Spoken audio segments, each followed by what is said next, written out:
Greetings, traveler. My name is Xanthos. I've been working in the games industry for the last 10 years, and today what I want to share with you is why don't major game studios do proper testing in their games before they release them? I'm sure you have experienced yourself many large game releases, many very high-profile, popular games, that even though they have a huge team behind them, when the time comes for release, they feel undercooked and underbaked and not ready for a general release. They have lots of bugs, they have many balance issues, there's many graphical glitches and so on. So how does it make sense that such a large studio with such a big budget never has the capacity to do proper testing as you would expect them to be able to do? Well, to answer this, let me jump into a simple chart I made that hopefully illuminates this process. So if you're working for a large game company and you're tracking the progress of a game, you'll notice these general stages happening over the production cycle of the game. So here we're just following the budget of the game, how much you have remaining and what you do at each stage, and the stage of development. So whether you're early or late in development or close to release and so on. So here we see how as the budget gets smaller and smaller, meaning that as the money the company has set aside to develop this project slowly runs out, the stage that the development is at changes over time. So let's take them one step at a time.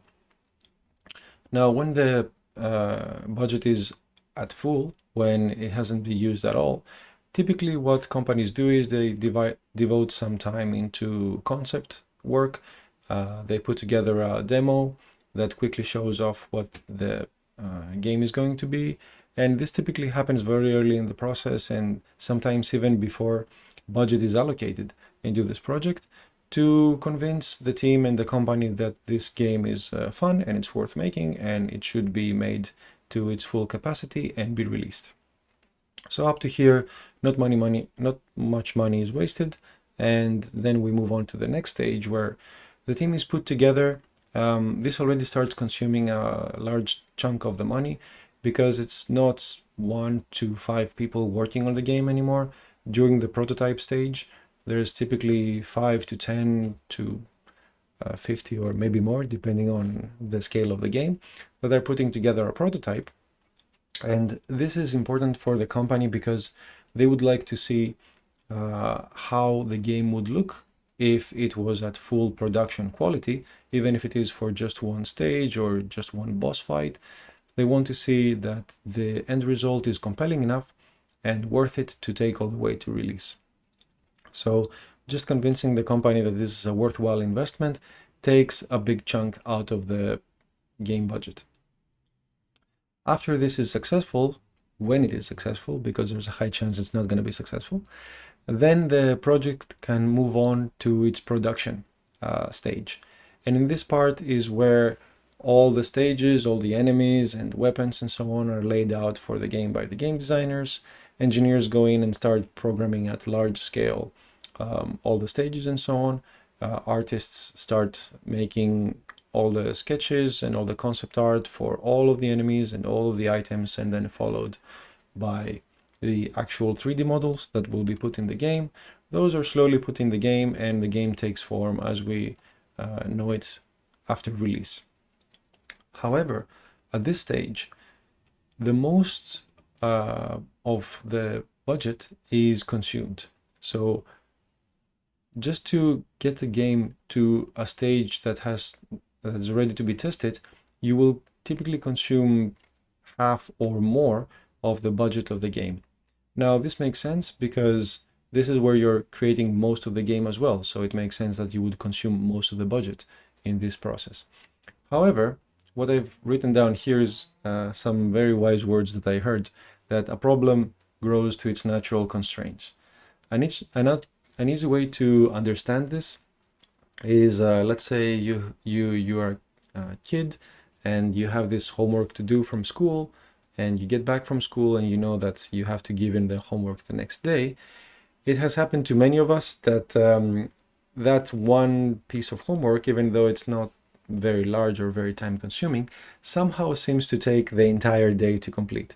We start on it, then we procrastinate, then we work on it a bit more, then we don't want to, then we work on it some more, or we try to make it pretty, or we do all these things to make the best use of the time we have available. And that just extends the time and the resources we develop into this, we devote into this one task to its maximum natural constraint. So this homework that should only take, let's say, an hour ends up taking the whole day, even though it's completely unnecessary. This is a psychological quirk, let's say, of humans, and trying to do our best, like our society so often reinforces us to, leads us to this habit of using all available resources to us to create the best possible outcome. Now, this sounds noble in the beginning, certainly when you are in the middle of this production process. However, because this process can go on indefinitely, soon you get to a point where the budget of the game is almost over. So here I have a 5% of the budget left as a sample, but things can be much more grim than that. It can be 3%, 1%. It can be, the project can already be over budget at this point. So I've seen many horror stories in my experience. But let's say when the budget is almost out, the testing begins. And seeing this, you might think that the testing begins because the budget has almost run out. But that's actually not what triggers it. When the budget has gone to very low levels, to almost critical levels, then the leadership of the company, the CEO and the executives and so on, decide that, well, they have already sunk all this huge amount of money into this project. And if the development and the production here keeps going, then not only all the budget will be consumed, but they will have nothing left to show for all this work. So the game will not be ready for release, and the only choice they will have will be to devote additional budget to this game, which will only repeat this cycle in the same way. So in order to prevent this, the leadership of the company orders that the testing and the wrapping up phase begins, and they would like to have the game released as quickly as possible, only to entertain the possibility of the game actually making enough money to recoup all this money used during the development process, and hope of all hopes that the game produces enough profit to warrant all this spending, and perhaps even start the development of the second part of the game, or a new title, or future titles, and so on. So it's this fear that all this budget used will have been for nothing that triggers the testing phase. And of course, as any QA professional will tell you, testing under these circumstances is far from optimal. Everybody knows that QA teams are often overstressed, and they have to work long hours, and they have to do overtime, and they have to rush through their tests just to be able to beat the timeline set and to be able to be ready for the release date, which again is not set so that the game is ready for release at that date. It's only set so that the spending on the development of the game is capped at a certain point, it stops at a certain point, and the possibility to earn some money by the release of the game is realistic. So this is what causes most of the games that you know, certainly the bigger titles, to come out seemingly unpolished, even though they were made by huge teams with huge budgets. Now, how can this be avoided? Well, perhaps by having more focus and emphasis on the importance of testing and being more mindful of the spending during this project. We can have larger test periods and more meticulously done tests that will pay dividends towards the success of the game later on, but perhaps that's a topic for a different video.